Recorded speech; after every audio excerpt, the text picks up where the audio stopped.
السلام علیکم ورحمۃ اللہ وبرکاتہ۔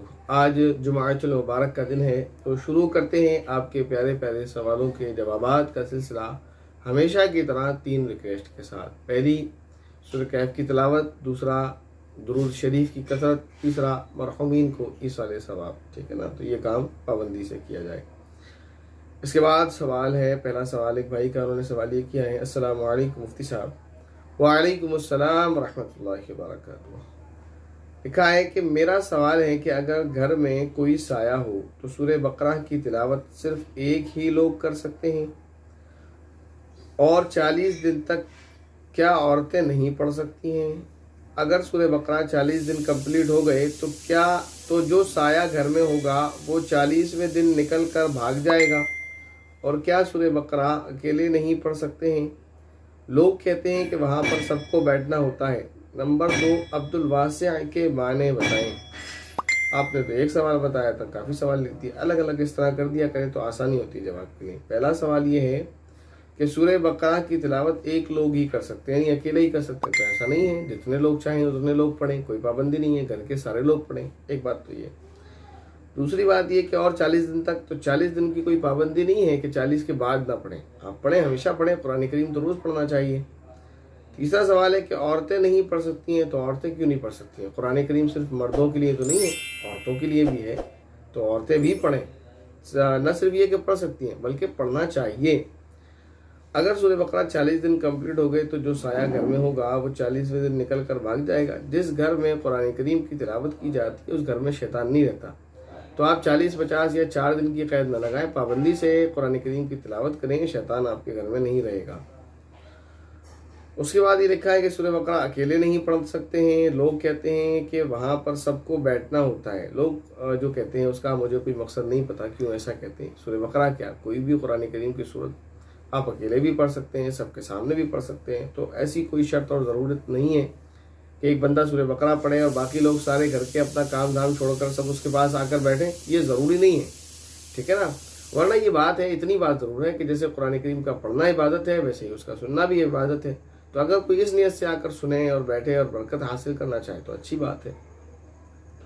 اس کے بعد لکھا عبد الواسع کے معنی بتائیں۔ واسع اللہ تعالیٰ کا صفاتی نام ہے جس کے معنی ہے کشادگی والا، وسعت والا، یعنی اس کے پاس کسی چیز کی کمی نہیں ہے، ہر چیز اس کے پاس وافر مقدار میں بے انتہا موجود ہے، ٹھیک ہے نا۔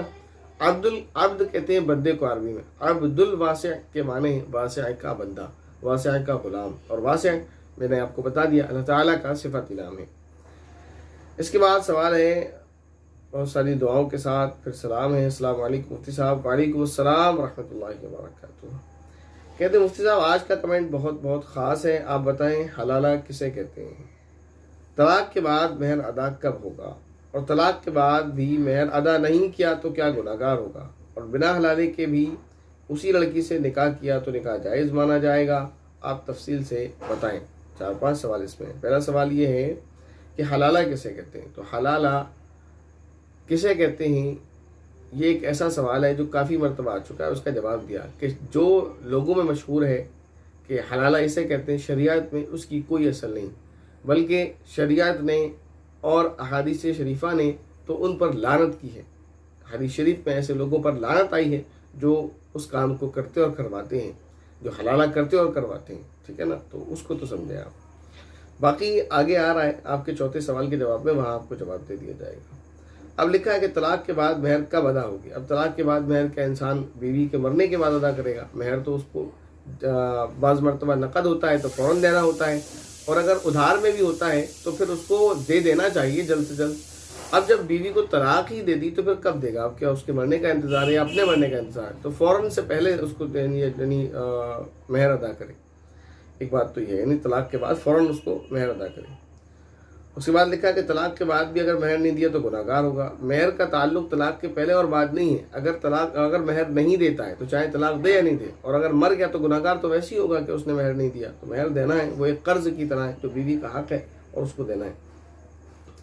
اب لکھا ہے اور بنا حلالہ کے اس لڑکی سے نکاح کیا تو نکاح جائز مانا جائے گا یا نہیں؟ حلالہ ولالہ کچھ نہیں ہوتا، میں نے آپ کو بتا دیا۔ ایک اتنی سی بات ضرور ہے قرآن پاک کے اندر کہ انسان کو بہت اچھے سے سمجھایا کہ کچھ بھی ہو جائے معاملات، آپسی معاملات صلح کے ساتھ ختم کر لینا چاہیے، طلاق نہیں دینا چاہیے۔ لیکن اب کیا کریں، جہالت کی وجہ سے لوگوں کو نہ جانے کیا ہوا ہے اور ان کے ساتھ پھر ویسا ہی برتاؤ کرنے کا من کرتا اور کیا جانا چاہیے جو حضرت عمر رضی اللہ تعالیٰ عنہ کیا کرتے تھے۔ جو جلد بازی میں طلاق دیتا، جو 3 طلاق دیتا، اس کو آپ کوڑے لگوایا کرتے تھے، اور یہ ہونا چاہیے۔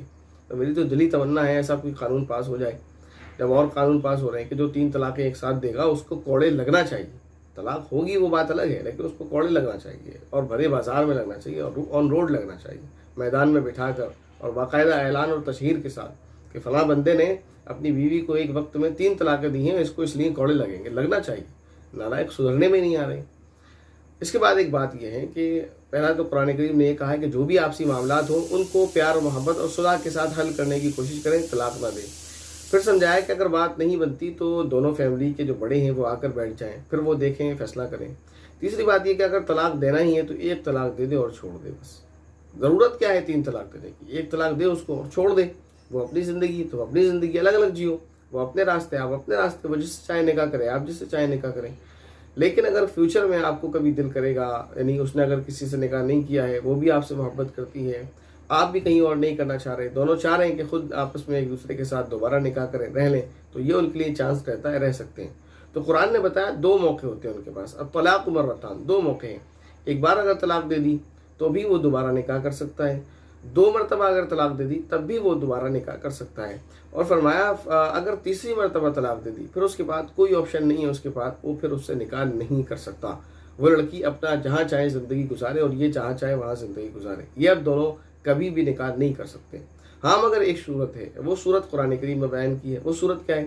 وہ صورت یہ ہے کہ اس لڑکی نے کہیں اور نکاح کیا، اور اس نکاح کے بعد اس کو ریئلائز ہوا، یہ معلوم ہوا کہ یہ بعد والا شوہر تو پہلے والے سے بھی برا ہے، تو اگر وہ چاہتی ہے کہ اس سے طلاق لے کر پہلے والے کے پاس جانا چاہے تو جا سکتی ہے۔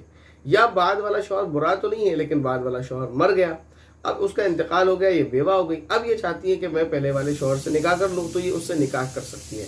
یہ وہ پروسیس ہے۔ اس کے علاوہ جو عوام میں مشہور ہے حلالہ ولالہ، اس کی کوئی حقیقت نہیں، کوئی حیثیت نہیں، اور یہ ملعون کام ہے، لعنت والا کام ہے، کرنے والے کرانے والے سارے لعنت ہیں۔ تو امید ہے آپ کو یہ بات سمجھ آ گئی ہوگی۔ اس کے بعد سوال ہے ایک بھائی کا، انہوں نے سوال کیا، السلام علیکم مفتی صاحب۔ وعلیکم السلام ورحمۃ اللہ وبرکاتہ۔ میرا آپ سے سوال ہے کہ اگر وضو کا پانی پینے کے بعد بھی بچ جائے تو اس پانی کا کیا کرنا چاہیے؟ کچھ نہ کریں بھائی، زیادہ پئیں گے تو پیٹ میں درد ہونے لگے گا۔ آپ نے جو لوٹے میں پانی لیا ہے، آپ نے اسے وضو کیا، بچ گیا، اسے رکھ دیں، بعد میں کبھی کام آ جائے گا آپ کے ہاتھ پیر دھونے کے، نیکسٹ ٹائم وضو کرنے کے، اس میں کوئی پریشانی کی بات نہیں ہے۔ اس کے بعد سوال ہے، السلام علیکم۔ وعلیکم السلام ورحمۃ اللہ وبرکاتہ۔ سورہ کہف کی تلاوت کے لیے جمعے کے پورے دن میں کون سا وقت افضل رہتا ہے؟ سورہ کہف کی جو تلاوت کا وقت ہے وہ جمعرات کے دن مغرب کے بعد سے شروع ہوتا ہے اور جمعے کے دن مغرب تک رہتا ہے۔ اس وقت میں آپ کسی بھی وقت، جس وقت آپ کو ٹائم ہو، موقع ہو، سورہ کہف کی تلاوت آپ کر سکتے ہیں، ٹھیک ہے نا۔ اس کے بعد سوال ہے، السلام علیکم مفتی صاحب۔ وعلیکم السلام ورحمۃ اللہ وبرکاتہ۔ مفتی صاحب آپ مجھے بتائیں، کیا ناپاکی کی حالت میں طلاق ہو جاتی ہے؟ جی جناب، ہر حالت میں طلاق ہو جاتی ہے۔ آدمی جس بھی حالت میں طلاق دے گا، چاہے ناپاک ہو، چاہے پاک ہو، چاہے غصے میں ہو، چاہے پیار میں ہو، چاہے مذاق میں ہو، چاہے کھیل میں ہو، جس بھی طرح سے طلاق دے گا طلاق ہو جائے گی۔ طلاق کا ان ساری چیزوں سے کوئی لینا دینا نہیں کہ وہ نشے میں تھا، یا وہ شراب پیے ہوئے تھا، یا وہ غصے میں تھا، یا وہ محبت میں کہہ رہا تھا، یا یوں ہی کہہ دیا، یا مذاق میں کہہ دیا، یا بس ایسے ہی کہہ دیا، جیسے بھی کہہ دیا۔ طلاق ایک چھری ہے یا طلاق ایک بندوق ہے، آپ جیسے بھی چلائیں گے گولی لگے گی اور گولی اپنا اثر پورا کرے گی۔ سمجھ آ رہی ہے بات آپ کو؟ تو یہ بات آپ کو اچھے سے سمجھ لینا چاہیے۔ ہاں یہ بات الگ ہے، اس کو کوئی بیماری ایسی ہوئی جس سے اس کا دماغ کام کرنا بند ہو گیا، اب اس کا دماغ کام نہیں کر رہا ہے، اب وہ بڑبڑا رہا ہے، بول نہیں رہا ہے، بڑبڑا ہے، کچھ بھی بڑبڑا رہا ہے۔ اب وہ پاگل پن کی وجہ سے پاگل پن میں پاگل ہو چکا ہے، پاگل پن میں اگر وہ بڑبڑا رہا ہے تو اس کا پھر اعتبار نہیں ہے، اس سے نہیں ہوگا، ٹھیک ہے نا۔ تو ناپاکی کی حالت میں طلاق ہو جاتی ہے، پریشان ہونے کی کوئی ضرورت نہیں ہے۔ یہی چند سوالات جو آپ کے لیے گئے، باقی کچھ سوالات آپ کے رہ گئے ہیں لیکن وہ انشاءاللہ نیکسٹ کمنٹ باکس میں لے لیے جائیں گے، آپ ان کو دوبارہ بھی کمنٹ کر سکتے ہیں، اور اگر کوئی ڈاؤٹ ہے تو آپ اسے کمنٹ کر دیں، انشاءاللہ وہ بھی آپ کا جواب دینے کی مکمل کوشش کی جائے گی۔ السلام علیکم ورحمۃ اللہ وبرکاتہ۔